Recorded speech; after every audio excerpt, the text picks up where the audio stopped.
Hear God's word today from Ruth 1, or read along with me. In the days when the judges ruled, there was a famine in the land, and a certain man of Bethlehem in Judah went to live in the country of Moab, he and his wife and 2 sons. The name of the man was Elimelech, and the name of his wife Naomi, and the names of his 2 sons were Mahlon and Chilion. They were Ephrathites from Bethlehem in Judah.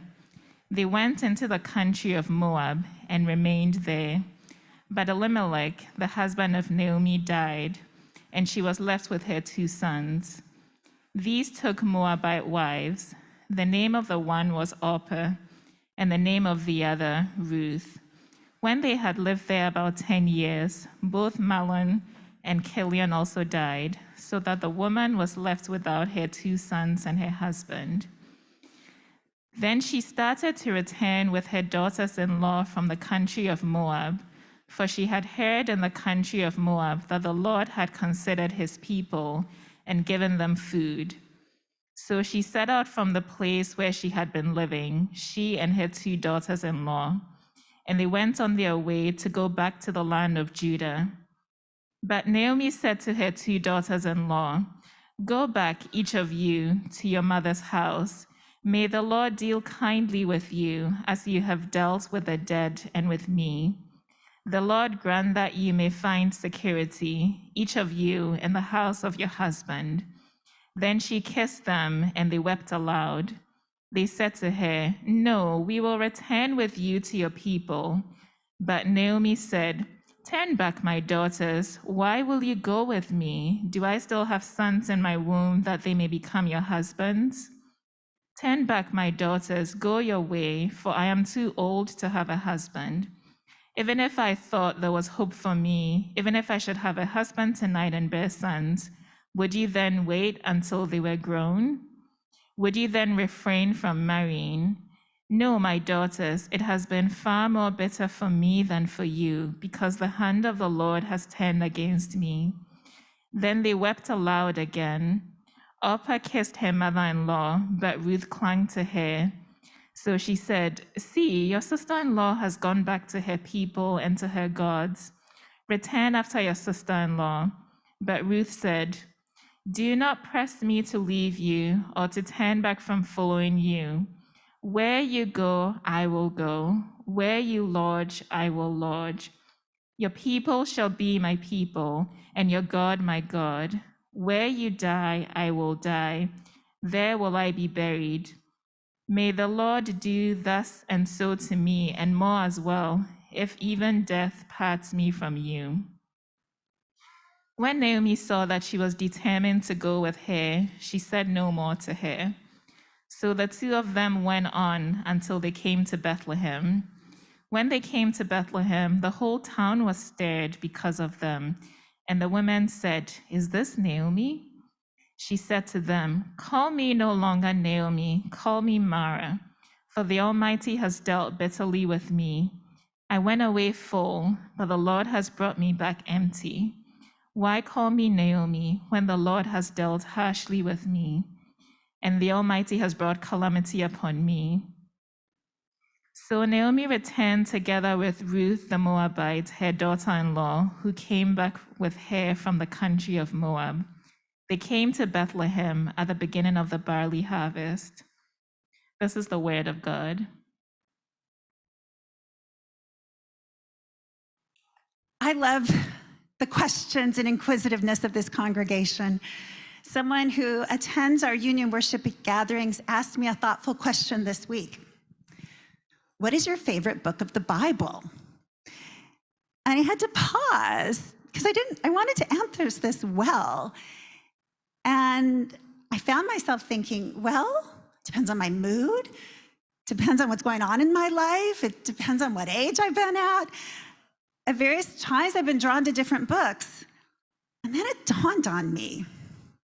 My favorite book of the Bible is the one I'm reading right now. I really mean that, the one I'm reading right now.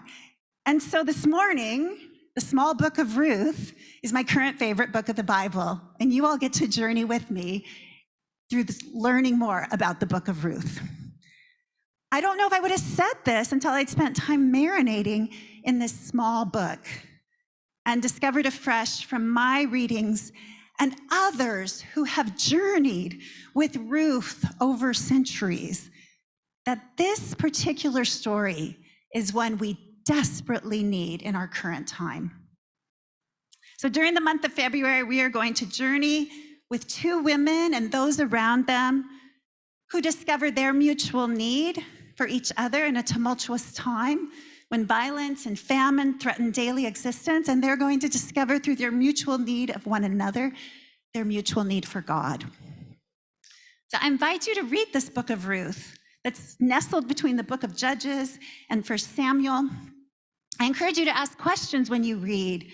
Why is this book essential in the meta-narrative of Scripture? Why is it even here? How is it relevant to our stories? I invite you to ask where you experience God's presence and perhaps God's absence with these women. What are their struggles? What are their joys? What did we learn about crossing borders?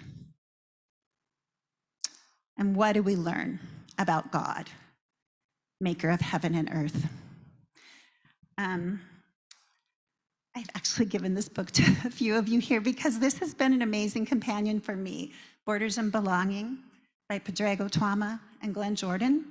And they write, the book of Ruth invites us to something more challenging, complex, and ultimately healing for us and the world.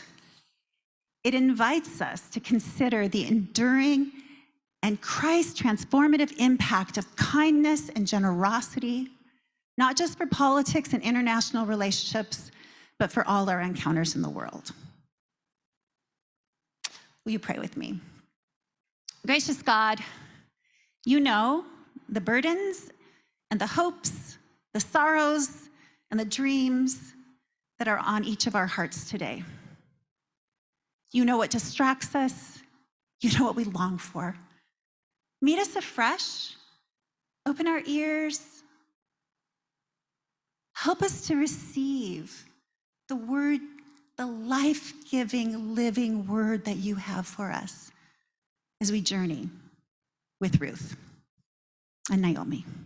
Amen. So, at the end of the book of Joshua, all the tribes of Israel are gathered with Joshua as he prepares them of what it means to live as countercultural people who worship the one God, maker of heaven and earth. And Joshua warns them that it is not easy to keep one's eyes on God and God's way of justice and kindness and mercy and covenant, because the temptation to follow small g other gods that promise alluring success, power, and prestige is so real. And so the people rally together with Joshua and they declare, far be it from us that we should forsake the Lord to serve other gods. Far be it from us. For it is the Lord our God who brought us and our ancestors up from the land of Egypt, out of the house of slavery. The Lord our God we will serve, and him we will obey. And then we turn to the book of Judges. And the book of Judges tells a harsh and very real and perhaps too familiar story of the reality of human nature when we're consumed by power and greed and consumption, and we fear that God, the maker of heaven and earth, really isn't for us. After the death of Joshua, a generation grew up who did not know the Lord and the work he had done to deliver the people, the Lord that had invited them to live as people of covenant, loving their God with all their heart, soul, and mind, and their neighbors as themselves, because God was their Lord, their relational God, the one who invited them to trust and to live lives of caring for one another as God cared for them. Within a generation, the Israelites did what was evil in the sight of the Lord again and again, with atrocities growing. There's moments of pause. For the most part, the people continually violated their covenant with God because they were jealous of the lives around them. They didn't trust that God would provide, would deliver.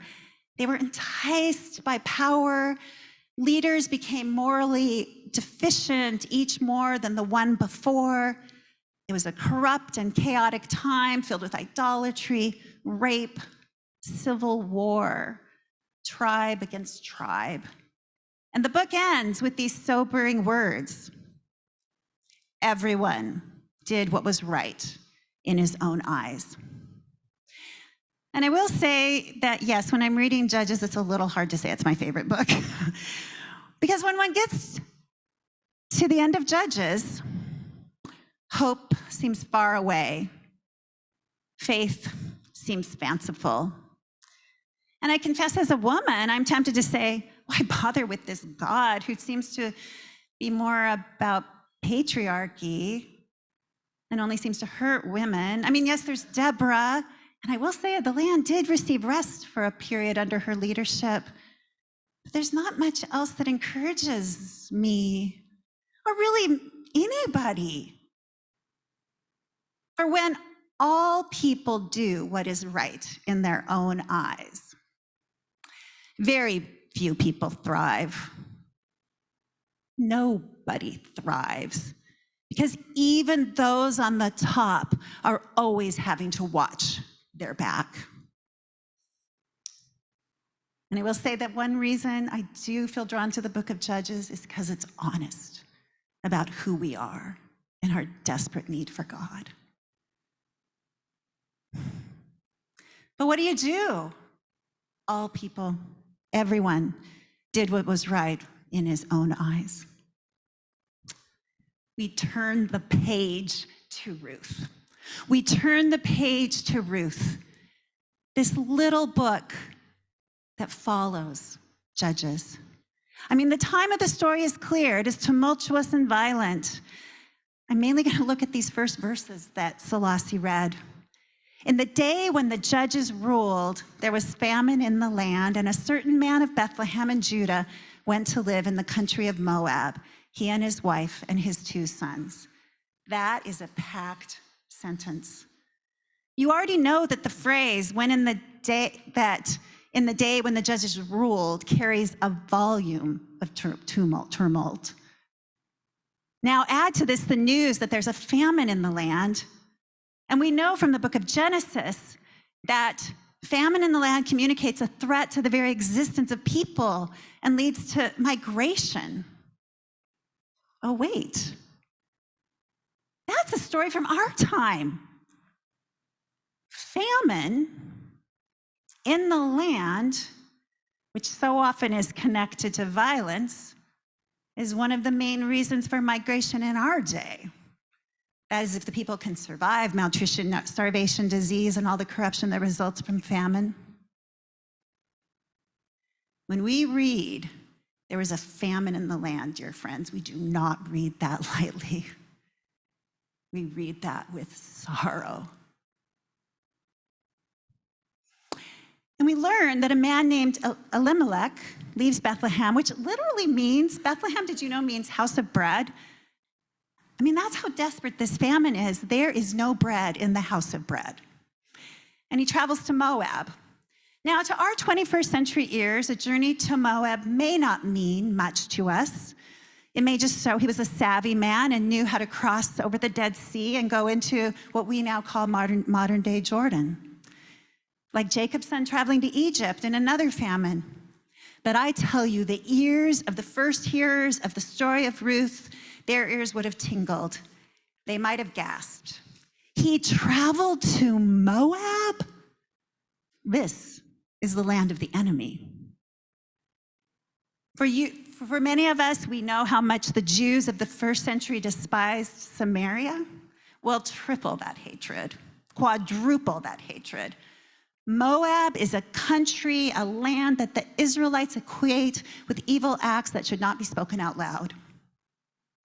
And the Moabites, we are told in Numbers 22, are the people who refused the Hebrews' hospitality as they traveled through the desert. They were the neighboring nation who denied them shelter and aid. So for Elimelech to flee to Moab, perhaps is a sign of truly how desperate he is. I mean, you can make your own comparison. It would be like someone fleeing from West Germany to Berlin in the Cold War thinking they'd get shelter. What? You think we're going to help you? We do not know how much Elimelech, we do not know much about him, except that he flees famine to take his wife and sons into enemy territory, and then he dies. We do not know much more about his sons, Mahlon and Chilion, except that they married Moabite women, women of the enemy land, and then after 10 years, they die. Now, Naomi, who probably had no say on this journey into enemy territory, is now left alone with 2 Moabite women, 3 widows, a foreigner in a foreign land. If we do not pause and pay attention to how many times in the book of Ruth, Moab and Moabite is mentioned, we miss what God is doing. It's great to look at the book of Ruth as about a friendship of these 2 women, but it is a friendship of 2 women who are enemies. And we miss how God is stretching us. We miss the ways that God is calling us back to his promise to Abram that his descendants were to be a blessing to all nations. Deuteronomy 23 is a hard passage to understand because in it we're told that the Israelites are not to associate with the Moabites or Ammonites because of their lack of hospitality. And it makes me scratch my head because now I am learning with you about the hospitality of the Moabites to a Jewish woman. God, it's okay to say, I'm confused. What are you up to, God? Are you a God only for Israel, or are you for all nations? And it makes us ponder, just maybe God cares so much about how we treat the stranger and invite the stranger in, how we love our neighbor, that for a time God reveals to Israel, you are not to treat others the way you were treated by the Moabites, Ammonites. You're to be different. You're to love your neighbor. For you do not worship false gods that entice you towards cruelty and xenophobia and selfish gain. You're to follow me, the God of Psalm 146, who upholds the cause of the oppressed, gives food to the hungry, sets prisoners free, gives sight to the blind, lifts up those who are bowed down, loves the righteous, watches over the foreigner, sustains the orphan and the widow. Perhaps God is stretching us to help us realize our own things. And now it's the Moabites who are teaching the Israelites who the true God is. When we turn to the vital verses of Ruth 1, 6 to 18, we journey with Naomi as she realizes that the Lord has considered his people and given them food, and she's ready to return to her homeland. She's ready for her 10 years of being a refugee to come to an end. And Naomi, who's realized that she has been welcomed into Moab, she's been there 10 years, knows that the hospitality may not be returned to a Moabite in Israel. So she tells her daughter-in-laws, don't do it. Go back to your mother's homes. Go back to a safe place. Naomi knows she can't protect them. And Orpah, on a different journey, stays. But Ruth refuses to leave Naomi. She refuses to leave her companion who crossed a border long ago to know her. And that is when we receive Ruth's well-known lines. When Naomi says, don't go, don't come with me, Ruth says, do not press me or turn me back. Where you go, I will go. Where you lodge, I will lodge. Your people shall be my people, and your God, my God. Where you die, I will die. May the Lord do thus and so to me, and more as well, even if death parts me from you. Please pause with this. How does Ruth know about Naomi's God, but that somehow Naomi has kept the story alive? They have conversed about faith together. And so when Naomi sees that she's determined to go with her, she said no more to her. And Ruth, the Moabite woman who represents the enemy, crosses a border because of her love for Naomi. And the third remarkable thing I want to highlight is what happens here. Because suddenly Naomi pours out her broken heart. To who? To Ruth. Ruth, her spiritual companion. Finally, she pours out her heart, no longer call me Naomi, pleasant. I am Mara, bitter. For my life has been bitter, and I don't know if God is a God that's with us. I don't know if God is a God who cares about us. And suddenly now Ruth, the foreigner, is the one ministering to Naomi. I want to pause here. I want to keep you in suspense. I want you to keep reading. And I want you to think about these two courageous women traveling together 10 years after Naomi left into Bethlehem. And we're told that the town is stirred. It's not a pleasant stirred. It's disrupted. It's confused. There is uproar. Suddenly into the land of Judah, where people had forgotten to follow God. Two women of faith, once strangers and now beloved to one another, are on a journey of kindness and compassion that crosses borders. What is the counter to a culture that does only what is right in our own eyes?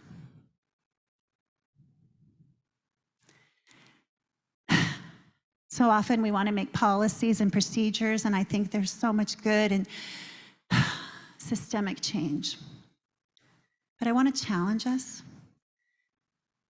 that a powerful way we counter culture that does only what is right in our own eyes is we cross over borders with kindness and compassion.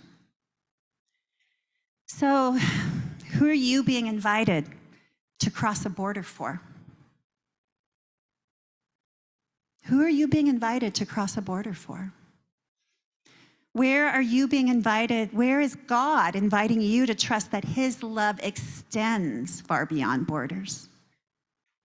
Our very nation is creating more borders so people can protect their rights.